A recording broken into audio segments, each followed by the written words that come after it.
One. Hi, guys. Happy Monday. Today, in our session one and two, we read the story of Carlos and the Cornfield. Really good story. It's by Jan Ramiro Stevens, illustrated by Gian Arnold. And here we go Carlos and the Cornfield.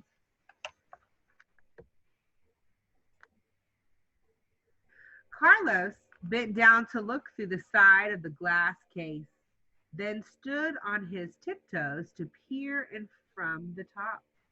Lying on a piece of dark blue velvet was the most beautiful thing he had ever seen, a red pocket knife with two blades, a tiny pair of tweezers, scissors, and a can opener, and a plastic toothpick.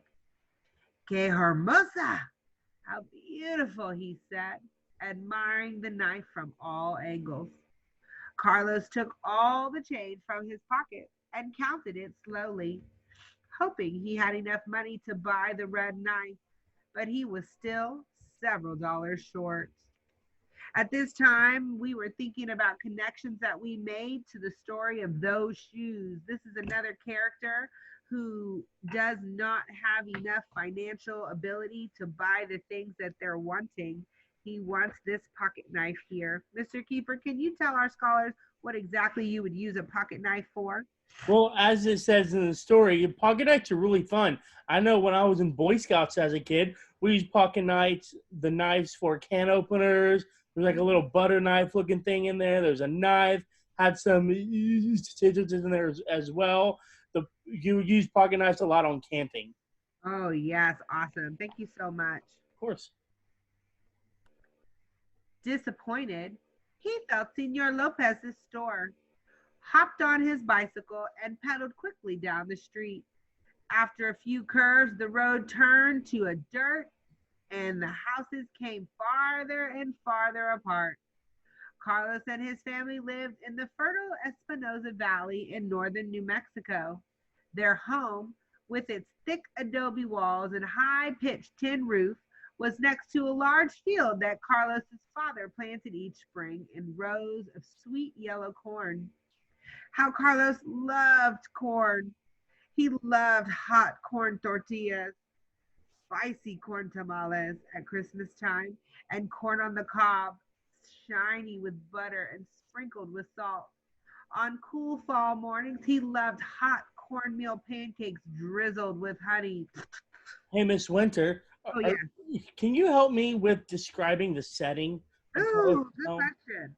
Our setting, Mr. Keeper, looks like it's at this farmhouse here. This is Carlos's farm. In my text, it says it's got adobe walls and a high pitched tin roof. A tin roof generally signifies that this family doesn't have a lot of money. They might be simple folk that don't need a whole lot, I suppose, on a farm. Adobe walls. Adobe is like a clay that comes from the earth that they make, kind of similar to like what you would see if you were making some pottery. So this tells me that this family doesn't have a lot of money. They do work on this farm, which means they probably need this farm to live, to eat. Carlos here said that he's got lots of things that he loves about these tortillas or about these corn. He wants to eat the corn tortillas, the corn tamales, corn on the cob. He's eating the cornmeal pancakes. So it tells me that our setting is pretty important because this is where they're getting all of their nutrients from. Well, you also answered my second question, which Oh, was why was the corn a good plant for them to grow? And from what you were saying, they're going to use that little farm to eat off of, and all of his favorite food comes from that corn. oh yes, for sure. That's a great question. Carlos's father picked up a large bucket of corn, which looked like dry kernels of corn. What Thank you, are guys. kernels, Mr. Keeper? So kernels would be like what you would pop popcorn with, the little bitty seeds that are inside that bag, and it pops it up. When you're eating it, it makes you know you hit something crunchy and Ooh, it hurts your teeth. That's a kernel.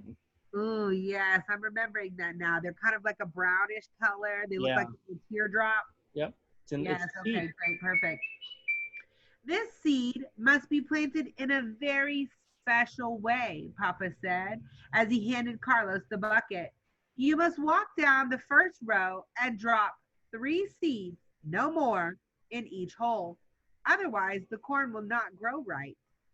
When you finish the first row, start the second and continue until the pail is empty. Remember, cosechas la que sembraras. You reap what you sow. Do you understand? So what does it mean when the author says you reap what you sow? That's a good question. We had a lot of discussion about that earlier today. Reaping what you sow kind of means like the actions that you take. Those things are going to come back and happen in your life. So if you are out and you're doing good deeds and you're being helpful and kind, reap what you sow would mean that also kind things are going to happen for you and people will be nice and kind to you. And same as if you're out making bad choices, maybe you told a little lie or you took something that didn't belong to you without asking. That means that probably sometime in life it'll come back to you, and that's called reaping what you sow. Does that answer your question, Mr. Keeper? That's an excellent answer. Oh, perfect. See, Papa, I do, said Carlos. But he didn't really understand what Papa meant. And when he looked in the bucket, he thought he had never seen so much corn seed in his life. Because this is such a big job, when you are finished, I will give you $5, said his father. Oh, yes, $5. I love it. Carlos changed out of his school clothes and he walked out to the field to help his father. He began working the dark soil with his hoe, breaking up the large clumps of dirt so that it was smooth and even. After about an hour, his father called to him, Mio, my son, I have a big job for you. Now that the ground is ready, I want you to plant the seeds. Come here and I will show you what I need you to do. Earlier today, our friends were singing again and again. Our author has said, we have a big job for you. In the page before, Dad said, this is such a big job. The author is letting us know that this corn planting is really important for this family.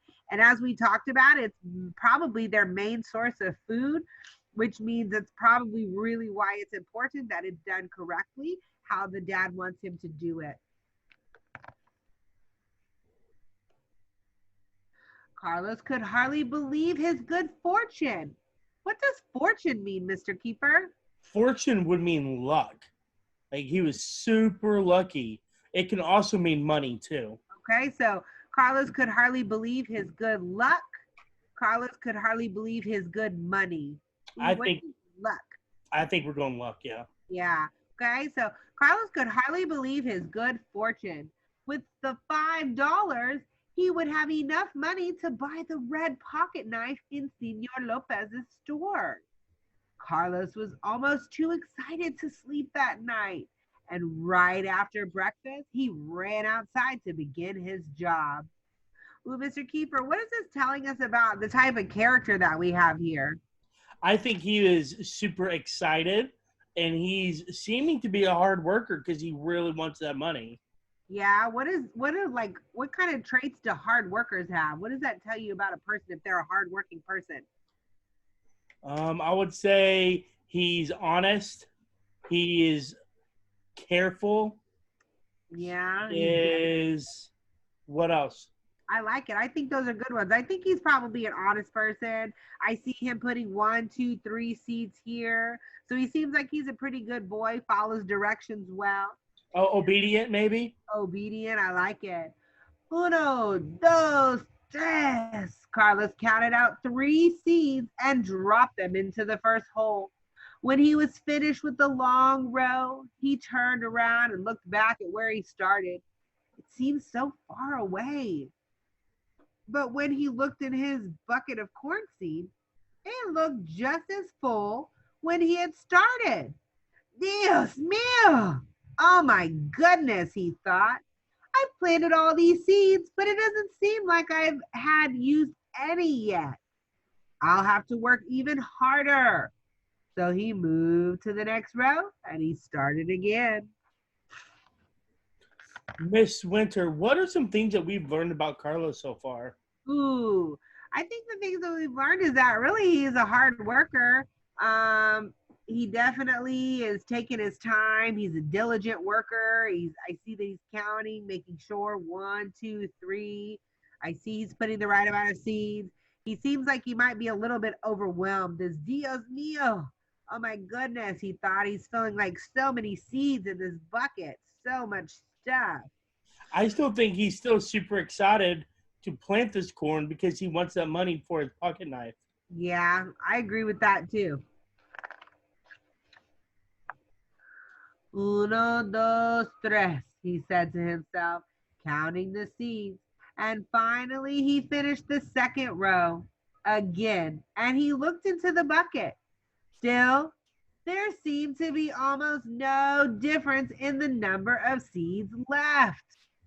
Carlos was already starting to get tired and hot.